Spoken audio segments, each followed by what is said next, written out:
Bonjour. Bonjour. Gulli est très heureuse de vous présenter le dossier Lise. On a déjà quelques personnes connectées, peut-être d'autres vont nous rejoindre dans quelques instants.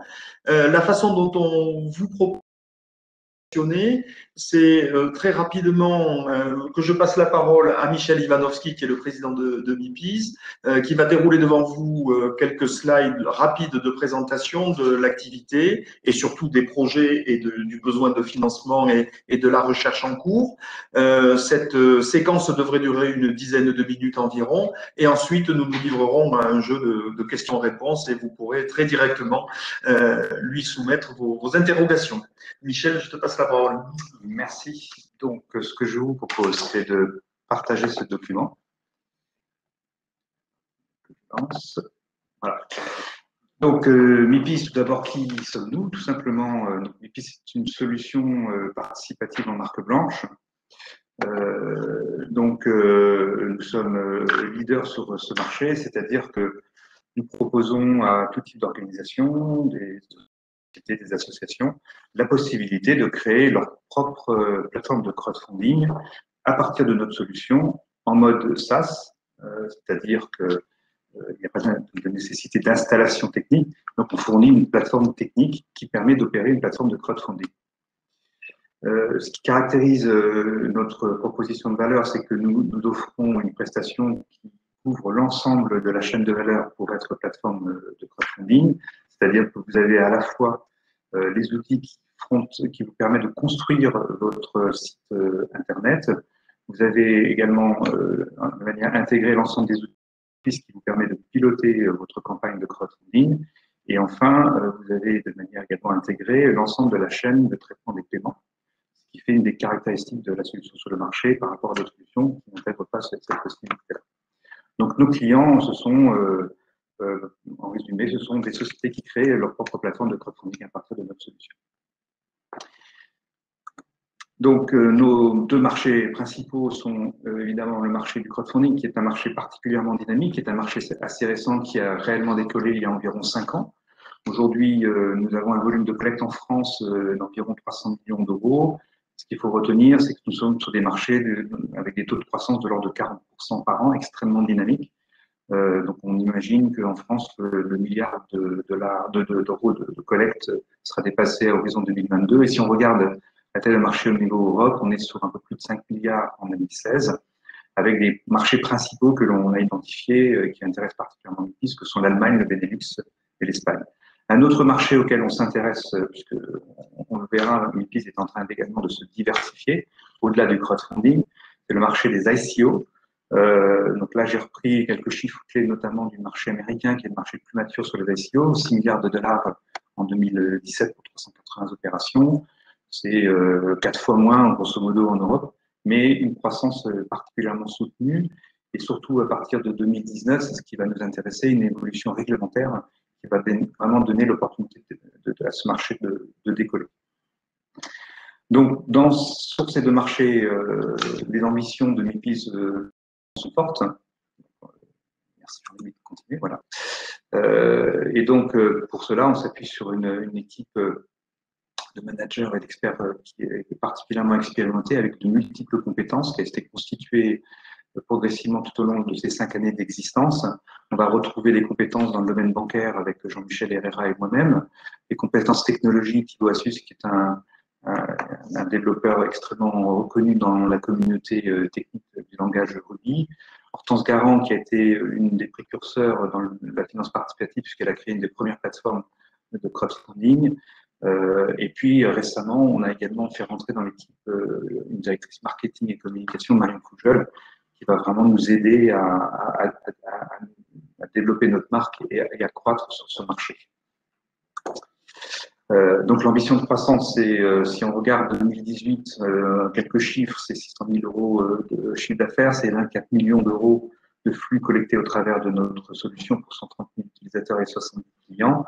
À horizon 5 ans, on a l'ambition de dépasser les 400 clients, de gérer, de multiplier par 10 le volume de flux collectés et surtout avec un chiffre d'affaires à l'exportation de 40%, donc une orientation internationale forte.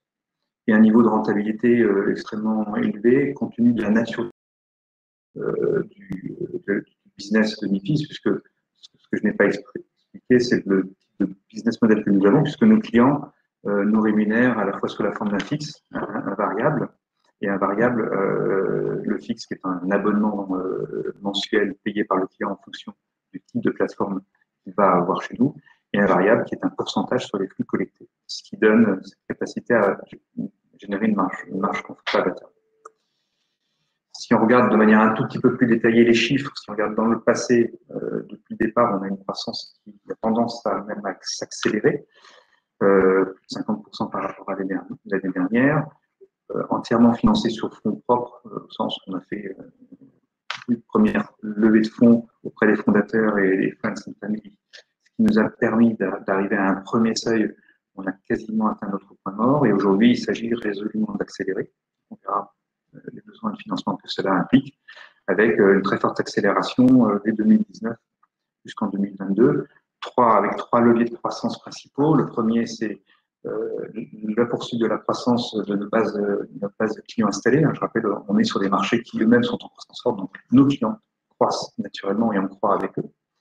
Un deuxième vecteur de croissance, c'est l'acquisition de nouveaux clients. Donc, on passe de 70 clients à 400 clients à horizon 2022. Et puis, le troisième vecteur de croissance, c'est l'ouverture de nouveaux canaux ou de nouvelles offres autour notamment de la blockchain et du private equity. Donc, alors, il reste un dernier slide que je voulais présenter, qui est le besoin de financement. On revient sur la présentation. Excuse-moi. Petite, voilà. Merci. Voilà. Alors, oui, un petit mot aussi quand même sur les références très rapidement. Ce qui est intéressant, c'est de voir que vous avez des sociétés d'horizons extrêmement variés. On peut avoir des startups que je citerai par exemple comme Gwenek ou Crowdfunding, qui sont des plateformes de crowdfunding dites verticales ou thématiques. Gwenek, on est sur le territoire de la Bretagne. Crowdfunding, on est sur la communauté catholique. On va aussi avoir des sociétés qui ont plus sur que vous connaissez, qui sont des grands comptes, comme BNP Paribas ou les Mousquetaires, qui seront davantage intéressés par nos fonctionnalités autour du crowdsourcing, partie du crowdfunding. On va avoir des acteurs de l'immobilier, c'est un secteur particulièrement dynamique dans la finance participative, donc des opérateurs immobiliers qui utilisent le crowdfunding pour diversifier leur canaux de distribution. Donc là, on va citer par exemple Monego et puis Before-Deal. On a aussi quelques banques, ici on voit Territoire et Solidarité, donc c'est le Crédit Municipal de Bordeaux, prochainement la Nef va nous rejoindre, et ainsi de suite. Et puis un client que j'affectionne plus particulièrement, qui est proche des activités de levée de fonds, enfin dans l'activité de levée de fonds et de sociétés de gestion, qui est la société Edulis, qui est donc à la fois notre client et notre conseil, puisque c'est la société Edulis qui nous accompagne pour notre levée de fonds, et donc notre projet est également sur la plateforme Edulis, opérée par ailleurs par nous. Réflexion partagée, Michel, puisque le client Edulis, depuis maintenant un an et demi pratiquement, est un client satisfait. Merci. Donc, en termes de besoins de financement, donc on est sur un renforcement des fonds propres à hauteur de 750 000 euros, pour principalement d'abord accélérer les recrutements des équipes techniques et commerciales. On a déjà commencé à renforcer les équipes. On a déjà 5 personnes nouvelles qui sont arrivées début septembre, avec 2 axes d'investissement forts autour de la R&D qu'on va évidemment poursuivre, avec, je cite au passage, déjà une lettre en engagement de la BPI pour appuyer nos efforts de financement. Donc, on aura aussi des financements complémentaires qui viendront en complément de ces fonds propres de l'ordre de 400 000 euros. Et puis, un gros effort qui est fait sur les actions marketing, qui a été un petit peu délaissé jusqu'à maintenant, parce qu'on était très orienté. On a vraiment focalisé tous nos efforts sur la R&D. Maintenant, on va vraiment aussi accélérer sur l'aspect marketing pour pouvoir démultiplier nos offres. Et puis également un développement européen avec dans un premier temps 3 pays. On n'est pas très loin de la France, les pays qu'on commence à bien connaître. On est dans la zone euro, donc c'est des choses qu'on maîtrise bien dans des cadres réglementaires également bien connus. Et donc on pense qu'on a une capacité à se déployer sur ces pays-là. Donc aujourd'hui, on a déjà levé une partie de ces fonds et on vise un closing aux alentours de la mi-octobre et on cherche 200 à 250 000 euros pour terminer ce closing. On est sur une valorisation de pré-monnaie de 4,25 millions et on a aussi le souci d'organiser un horizon de sortie pour les investisseurs qui rentreraient aujourd'hui dans un horizon de 4 à 5 ans. C'est quelque chose qu'on a beaucoup discuté, notamment avec Ulysse, qui nous a bien conseillé sur ce sujet-là. Et on va aussi profiter de ce changement de dimension pour mettre en place un comité stratégique pour intéresser les principaux investisseurs à la réflexion stratégique de la croissance. Donc voilà en quelques mots la présentation de notre société, notre positionnement et de nos besoins. Donc je propose que l'on passe à la deuxième partie de la présentation, qui se veut plus interactive, les questions-réponses. Alors, nous avons une première question qui vient d'arriver. Michel, votre modèle marque blanche existe-t-il dans d'autres pays en Europe? Alors, à notre connaissance, oui. On en connaît un assez précisément qui est en Allemagne. Pour vous expliquer le modèle de marque blanche, en France, aujourd'hui, on considère qu'on a deux principaux concurrents. Et la différenciation, c'est que on a un concurrent qui est dans un modèle plutôt de mettre à disposition des briques technologiques, donc plutôt un modèle agence ou ce type société de service, donc assez peu industriel, pas aussi industriel que nous. Et puis on a un autre concurrent qui est beaucoup plus orienté vers les DSI ou les informaticiens, et alors que nous sommes résolument tournés vers une offre au niveau des métiers. On n'a pas vu de concurrent équivalent sur l'ensemble de la chaîne mode SaaS tel qu'on le décline en France, en Europe. On a vu un concurrent en Allemagne qui est l'équivalent de notre concurrent qui apporte des briques technologiques. Donc on pense qu'on a une vraie place pour se déployer en Europe.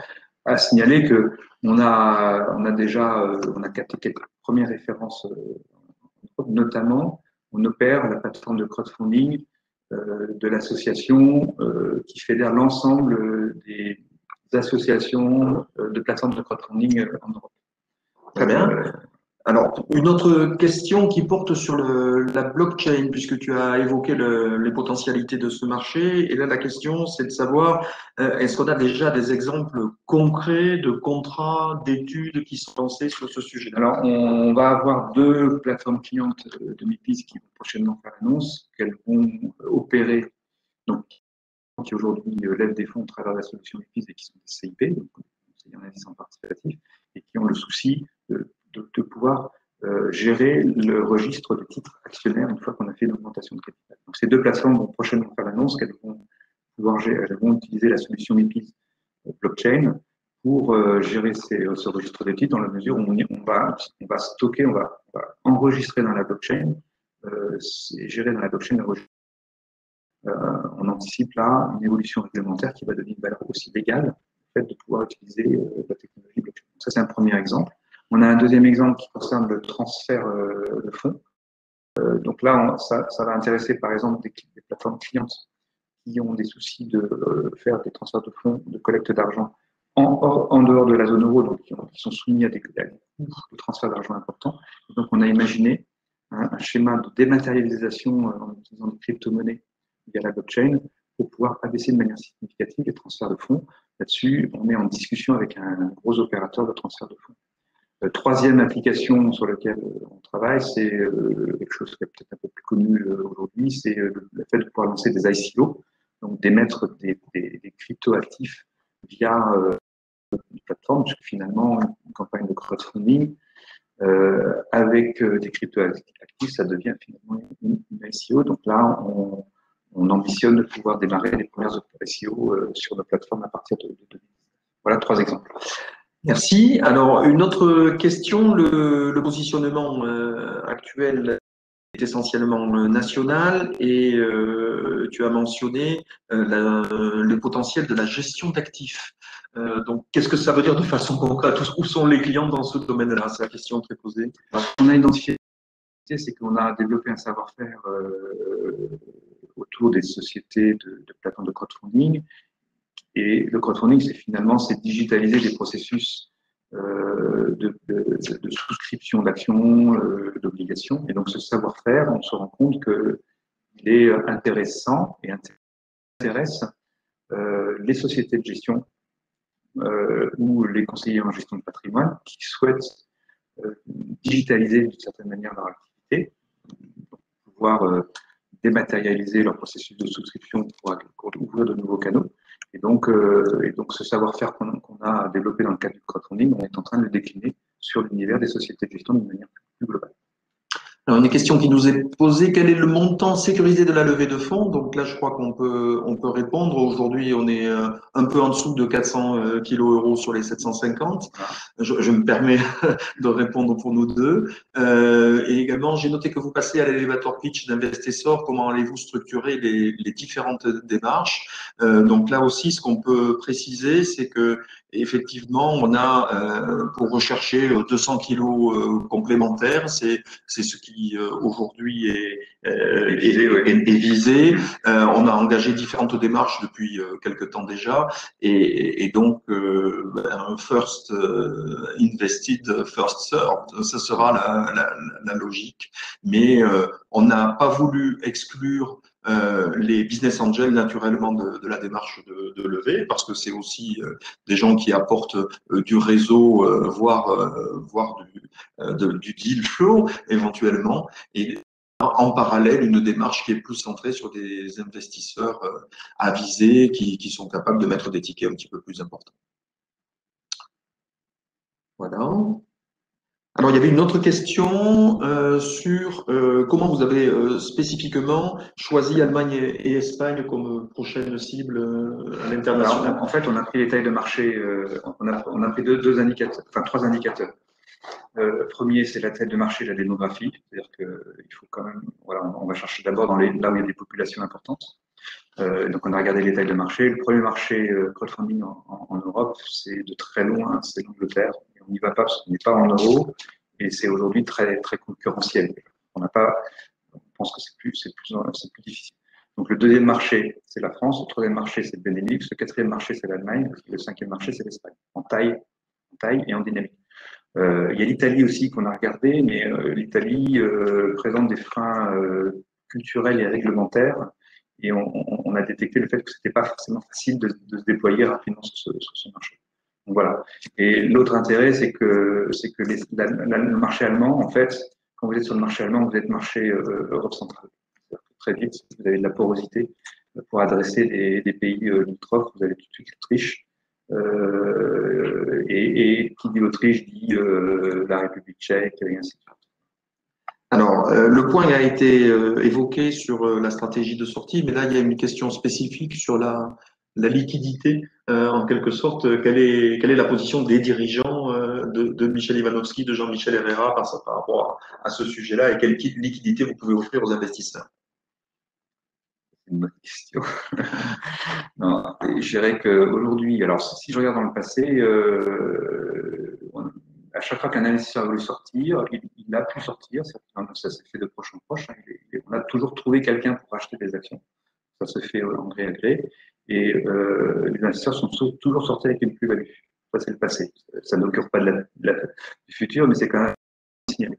Ensuite, sur le futur, là où on peut garantir de la liquidité, alors on est évidemment sur des marchés étroits, et ça vous le savez, mais c'est quand même notre souci, nous, dirigeants, d'organiser cette liquidité à horizon 4 ou 5 ans, dans un double objectif. D'abord, parce que c'est une promesse investisseur que l'on fait et donc que l'on fera tout ce qu'il faut pour l'avenir. Et qui est inscrite dans le pacte. Et qui est inscrit dans le pacte. Et après, à titre personnel, il y a, je dirais, aussi le souhait potentiel à horizon 4-5 ans de pouvoir faire un certain nombre d'arbitrages.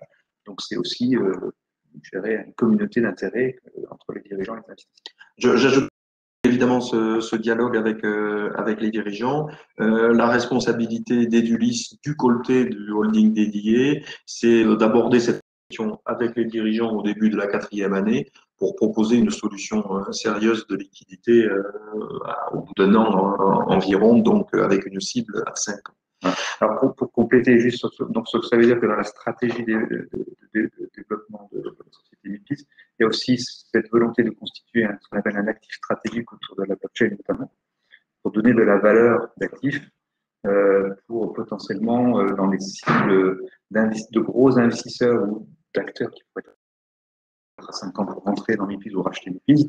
On a identifié par exemple des établissements de paiement ou potentiellement des banques. et voilà, donc si on constitue aussi ce savoir-faire technologique, ce sera d'autant plus facilitant d'utiliser cette liquidité.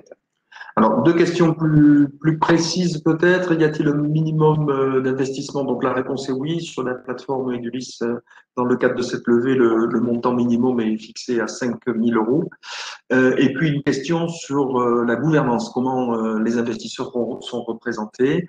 Donc, les investisseurs qui sont au sein de la société holding dédiée sont représentés par un associé d'Edulis qui non seulement participe évidemment à tous les événements statutaires et légaux de la vie de la société, les assemblées, etc., mais également à un siège dans le comité stratégique que Michel Ivanovski présidera, de façon à être associé aux grandes décisions stratégiques de croissance externe, par exemple, de liquidité, de sortie, évidemment, mais aussi sans rentrer dans de la gestion de détail, c'est un siège qui permet de s'assurer que la performance qui a été convenue dans le business plan est bien délivrée par l'entreprise et qu'on est sur la bonne trajectoire de croissance, de rentabilité et de création de valeur.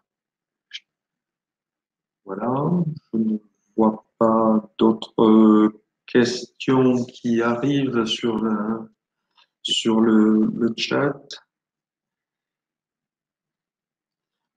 Alors peut-être un point, je pense que tous les gens qui sont connectés la plateforme savent que l'accès à l'information est un accès progressif et que, bien entendu, il permet, avec un exec summary, avec le pitch qui vient de vous être présenté, d'accéder à un mémorandum d'investissement qui est fouillé, que nous avons co-construit naturellement sous la direction de MIPIS, des objectifs de business plan de MIPIS. Évidemment, nous sommes avec les dirigeants à votre disposition pour compléter toutes ces informations.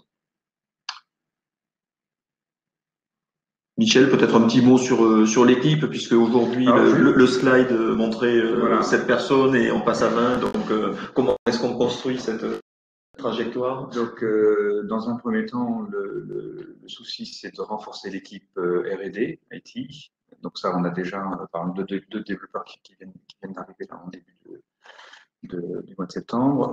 C'est de construire aussi une vraie direction marketing et commerciale avec des vrais professionnels de ces métiers-là sur lesquels, pour l'instant, on a exercé ces métiers de manière, je vais dire, un peu artisanale. Et puis, c'est aussi, donc ça, c'est les premiers renforts qui sont d'ores et déjà réalisés. Et puis, dans les renforts prioritaires, ensuite, c'est des premiers commerciaux, puisque une partie de notre clientèle, notamment les sociétés de gestion, va nécessiter d'avoir une approche proactive de démarchage, donc à travers les commerciaux. Donc voilà, en termes d'équipe. À souligner, ce qui est un indicateur intéressant, c'est que dans les personnes qui viennent d'être recrutées, 2 personnes sur 3 qui sont rentrées ont souscrit spontanément à l'augmentation de capital. Et c'est ce qui a permis du reste d'atteindre ce niveau de 400 000 euros sécurisés très rapidement en 2 semaines. Un point peut-être d'ultime précision sur comment investir au travers de la plateforme, à partir de l'inscription, de la validation du profil investisseur qui est effectué dans le dialogue entre l'équipe du BIS et l'investisseur. Les choses sont extrêmement simples. Il faut évidemment signer un bulletin de souscription, le virement de la somme investie après discussion sur laquelle on est en mesure de vous apporter un conseil. Ce virement, il est géré par un prestataire de services de paiement et puis ensuite, au moment du closing, il est viré sur le compte de la société holding qui a été déjà créée par Edulis. Et enfin, on procède à l'augmentation de capital. Donc, ce que nous visons, c'est d'avoir bouclé cette levée à horizon de mi-octobre pour que toutes les opérations derrière de closing et de virement permettent une finalisation avant fin octobre. Donc voilà en gros la séquence sur laquelle nous travaillons. Alors peut-être un tout petit mot sur les autres financements complémentaires, parce que dans le business plan, en fait, on a 3 principales sources de financement. On a effectivement l'augmentation de capital, on a la BPI qui nous a fait une lettre d'intention sous réserve de l'augmentation de capital, qui pourra rajouter jusqu'à 1 euro pour 1 euro de capitaux Et on a également la région Île-de-France qui devrait nous soutenir au travers de plans d'aide spécifiques aux entreprises de croissance. Ce qui séduit tout particulièrement la région par rapport à notre dossier, c'est qu'on est créateur d'emplois. Voilà. On crée des emplois et voilà, donc ça facilite l'obtention de subventions auprès de la région. Et on peut dire qu'en termes de stratégie financière, cette augmentation de capital modérée pour une valorisation qui a été raisonnée permet de réaliser le business plan et que les besoins supplémentaires qui peuvent apparaître, par exemple, sur de la croissance externe, de la consolidation sectorielle, etc., de façon privilégiée, seront financés en dette. Donc, l'actionnariat qui est en train de se constituer aujourd'hui, c'est vraiment le socle et l'argument principal du business plan qui est proposé par les dirigeants. À quelques minutes près, je vous propose que nous concluions. Donc, merci d'avoir participé. Allez sur la plateforme, inscrivez-vous. Et puis, pour toute question que vous pouvez avoir, les dirigeants, Philippe, Emmanuel et moi-même, connaissons tous très bien le dossier MIPIS, nous sommes à votre disposition pour vous éclairer, que ce soit sur l'explication du mémorandum d'investissement si besoin est, mais aussi sur tous les aspects pratiques de la souscription et de l'investissement. Merci beaucoup. Merci à vous.